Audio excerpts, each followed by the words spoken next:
பொன்முடி மனைவியோட அவர் தான் ஏறிக்கினே வந்து இந்த ராமன் பூசையை பத்தி கொச்சையா பேசுறாரு 5 10. ஒரு பிராமணர் வேதம் ஓத மாலை வாங்கி படம் வாங்குறாரு பாருங்க.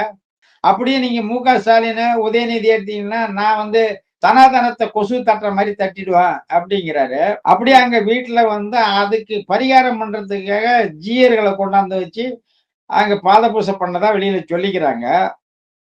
அது நடந்துதா நடக்கலையா தெரியல. ஆனா துர்காவை வந்து தினம் அங்க வீட்டுல பூசை பண்றது வலையொலியில உங்களுக்கு நிறைய படம் இருக்கு.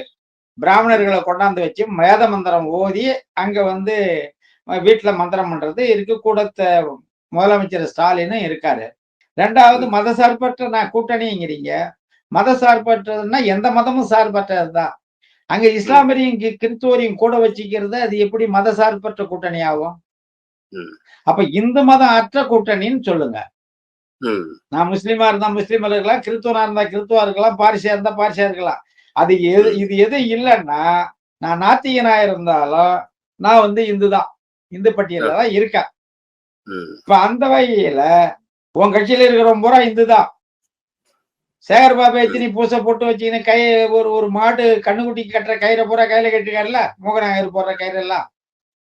இப்ப அவர் இந்துவா நாத்திகனா? அப்ப உங்ககிட்ட எத்தனை அமைச்சர்கள் வந்து இந்து மத குறியீடுகளை அணிஞ்சிருக்கான். இது பற்றாக்குறைக்கு தேர்தல் நேரத்துல நாங்க ஒன்னும் இந்துத்துவாவுக்கு எதிரி இல்ல, ஏன்னா இந்துக்கள் ஓட்டு போயிடுங்கிறதுக்காக இந்த கருத்தை பிஜேபி கையில் எடுக்கும் போது எங்க கட்சியில 90 விழுக்காடு இந்துக்கள்ங்கிறீங்க. அந்த சஷ்டி கவசம் இங்க திட்டுவான். அதுல வேற ஒரு கோஷ்டி இருக்கு.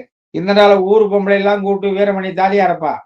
அதனால அவன் பேத்திக்கு பேரனுக்கு வந்து தாலி எடுத்து கொடுப்பாப்புல கட்ட சொல்லி. பொட்டே வச்சுக்க கூடாது, குங்கும பொட்டே வச்சுக்க கூடாது, மூக்குத்தி போடக்கூடாது, நகை அணிய கூடாது, பெண்கள் நகை ஸ்டாண்டர்ட்ல, இது ஊருக்கு உபதேசம்.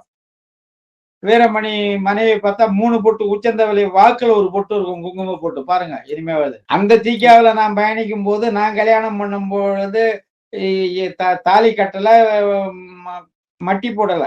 என்னுடைய துணையாருக்கு காலில் மிஞ்சி போடுவாங்களா, அது போடல. அன்னைக்கு இன்னை வரைக்கும் தாலி போடல, இன்னை வரைக்கும் மட்டி போடல.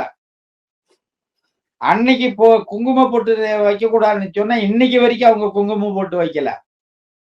இன்னைக்கு அந்த அமைப்புல இருந்து நம்ம வெளியே வந்துட்டோம், அது வேற.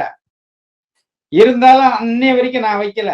ஆனா அந்த தலைமை என்னை வைக்க கூடாதுன்னு சொன்ன தலைமை இருக்குல்ல, அன்னைக்கு எனக்கு தலைமையா இருந்த ஆசிரியர் வீரமணி. ஆனா அவர் மனைவிக்கு அதை நிகழ்த்தி காட்ட முடியல. 3 பொட்டு குங்குமத்துல வச்சிருக்காங்க தலையில.